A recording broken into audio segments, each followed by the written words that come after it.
राधे राधे दोस्तों, स्वागत है आपका अपने चैनल सनी व्लॉगिंग चैनल में। भगवान श्री कृष्ण और माता राधा आपकी सारी मनोकामनाएं पूर्ण करे। वैसे तो भारत में हर एक पूर्णिमा का एक अपना ही महत्व है, लेकिन माघ महीने में पड़ने वाली पूर्णिमा का एक विशेष महत्व है। चलिए सुनाता हूँ आपको इस पूर्णिमा की कथा के बारे में। हिंदू धर्म में माघ मास में पड़ने वाली पूर्णिमा तिथि का विशेष महत्व है। इस साल माघ पूर्णिमा 24 फरवरी को है। इस दिन नदी में स्नान, दान, व्रत और भगवान विष्णु की पूजा करने का विशेष महत्व है। हिंदू धर्म में वैसे तो पूर्णिमा तिथि को बहुत ही महत्वपूर्ण माना जाता है, लेकिन माघ मास में पड़ने वाली पूर्णिमा का विशेष महत्व है। इसे माघी पूर्णिमा भी कहा जाता है। इस साल माघी पूर्णिमा शनिवार 24 फरवरी 2024 को है। इस दिन लोग पवित्र नदी में स्नान करते हैं, दान करते हैं, व्रत रखते हैं और श्री हरि का पूजन करते हैं। कहते हैं इस दिन स्वर्ग लोक छोड़ सारे देवी देवता पवित्र नदियों में स्नान करने पृथ्वी पर आते हैं। इस वजह से इस पूर्णिमा का अपना एक अलग विशेष महत्व है। कई लोग माघ पूर्णिमा के दिन सत्यनारायण भगवान की पूजा भी करते हैं।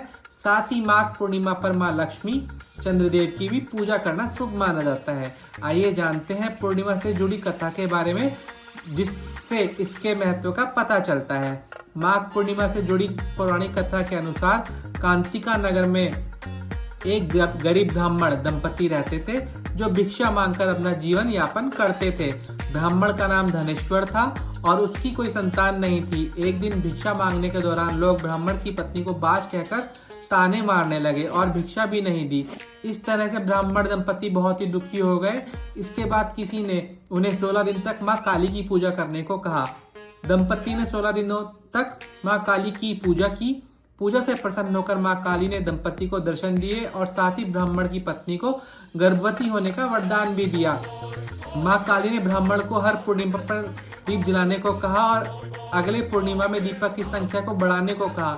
इस तरह से दंपति हर पूर्णिमा के दिन व्रत रखने लगा और दीप जलाने लगा। कुछ समय ही बाद ब्राह्मण की पत्नी गर्भवती हुई और 10वें महीने में एक सुंदर पुत्र को जन्म दिया। ब्राह्मण के पुत्र का नाम देवदास रखा, लेकिन देवदास अल्पायु था। देवदास जब थोड़ा बड़ा हुआ तो उसे पढ़ने के लिए उसके मामा ने पास काशी भेज दिया, लेकिन काशी में कुछ ऐसी घटना घटी जिस कारण धोखे से देवदास का विवाह कर दिया गया। कुछ ही समय बाद उसकी मृत्यु का भी समय निकट आ गया और काल उसके प्राण हरने आ गए। लेकिन उस दिन पूर्णिमा तिथि थी और ब्राह्मण दंपति ने पुत्र के लिए व्रत भी रखा था, जिस कारण पुत्र का बाल भी बाका न हो सका।